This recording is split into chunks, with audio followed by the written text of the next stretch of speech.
Jemaat yang dikasihi Tuhan, kita akan bersama-sama menyiapkan diri di dalam rangka kita akan bersama-sama mengikuti perjamuan Tuhan dalam acara perjamuan kudus kematian Tuhan Yesus pada hari Jumat nanti 2 April 2021. Kita akan mendasari dengan firman Tuhan yang kami ambil dari Ibrani 10 ayat yang ke-14. Demikianlah sabda kebenaran firman Tuhan.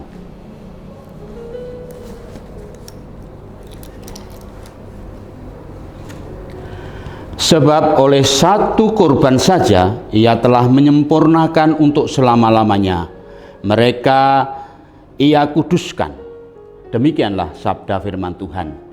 Sebelum kita bersama-sama mendengar sabda kebenaran firman Tuhan, kita mohon tuntunan daripada Tuhan melalui Roh Kudus di dalam doa.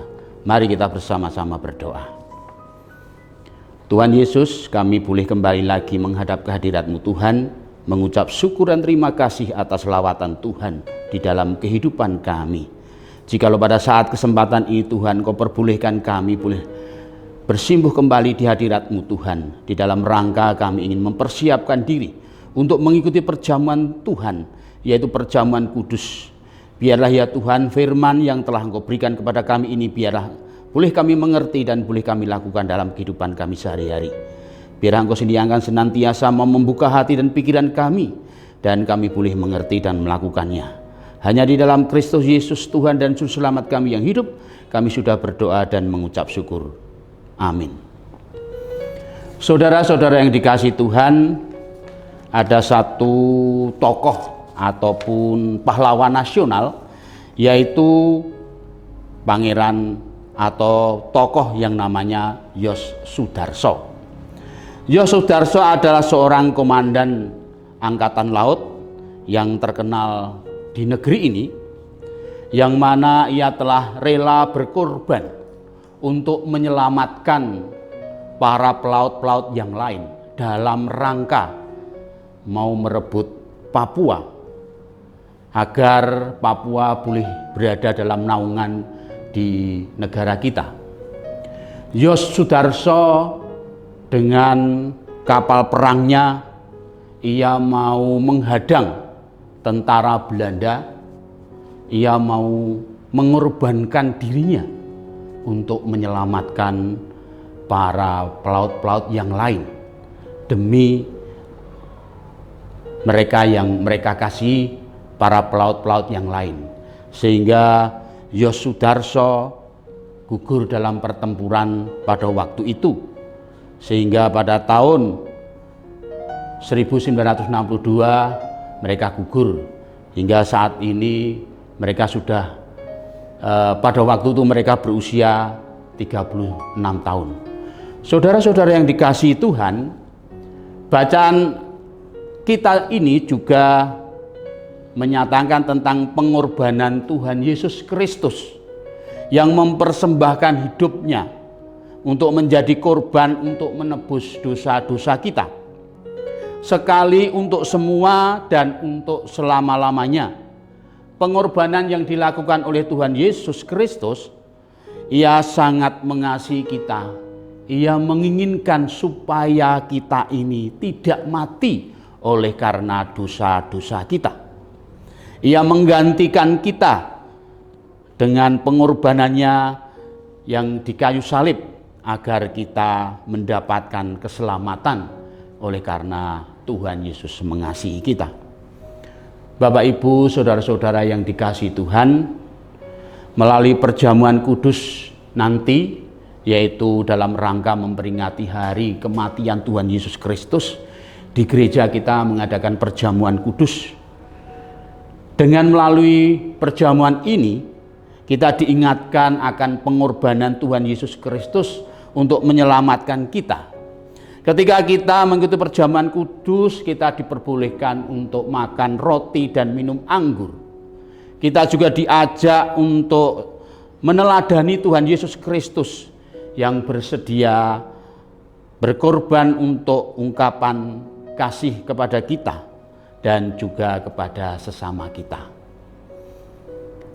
Sebelum kita mau mendadar diri kita masing-masing, kita diingatkan untuk mengintrospeksi diri kita masing-masing dengan beberapa hal yang perlu kita perhatikan. Yang pertama, kita harus senantiasa mau menyadari bahwa diri kita ini adalah orang-orang yang berdosa. Orang-orang yang dalam posisi tidak selamat. Orang-orang yang senantiasa ada dalam kungkungan kuasa dosa. Kita harus menyadari bahwa posisi di dalam kehidupan kita ini posisi yang tidak selamat. Saudara-saudara yang dikasihi Tuhan, langkah yang kedua kita harus setelah kita menyadari semuanya itu, kita hendaklah mau bertobat. Mau bertobat atas segala dosa-dosa kita kepada Tuhan. Seperti kertas yang masih putih, kertas yang belum ditulisi dengan istilah tabula rasa, kita masih bersih. Setelah itu kita harus mau datang kepada seseorang atau oknum yang bisa menyelamatkan. Ya. Yang bisa menyelamatkan hanyalah di dalam Kristus Yesus. Seperti yang tertulis di dalam Yohanes 14 ayat 6. Akulah jalan dan kebenaran dan hidup. Tidak ada seorang pun yang datang kepada Bapa kalau tidak melalui aku. Disambung kepada kitab Kisah Para Rasul. Sebab di bawah kolong langit ini tidak ada nama lain yang olehnya kita mendapatkan keselamatan. Ketika kita sudah menyadari akan dosa-dosa kita dan kita mau bertobat, mari kita mau datang kepada Allah di dalam diri Yesus Kristus yang mampu memberikan keselamatan kepada kita. Setelah itu, mari kita wujudkan. Mari kita meneladani di dalam Yesus Kristus. Kita harus mau senantiasa terus berdoa. Terus mau membaca firman Tuhan. Dan juga menyerahkan seluruh kehidupan kita untuk melayani Tuhan. Sehingga kehidupan kita bukan lagi menjadi milik kita, tetapi sudah menjadi milik Kristus karena kita sudah ditebus oleh darah Kristus. Kemudian yang terakhir, Bapak Ibu saudara-saudara yang dikasihi Tuhan, kita harus mempunyai suatu komitmen, suatu keinginan untuk kedepannya kita berusaha untuk hidup suci, hidup senantiasa menyerahkan seluruh kehidupan kita di hadapan Tuhan. Saya yakin dan percaya untuk kita nanti masuk kepada perjamuan kudus yang berikutnya, kita akan senantiasa terus mengevaluasi diri supaya kita boleh layak di hadapan Tuhan.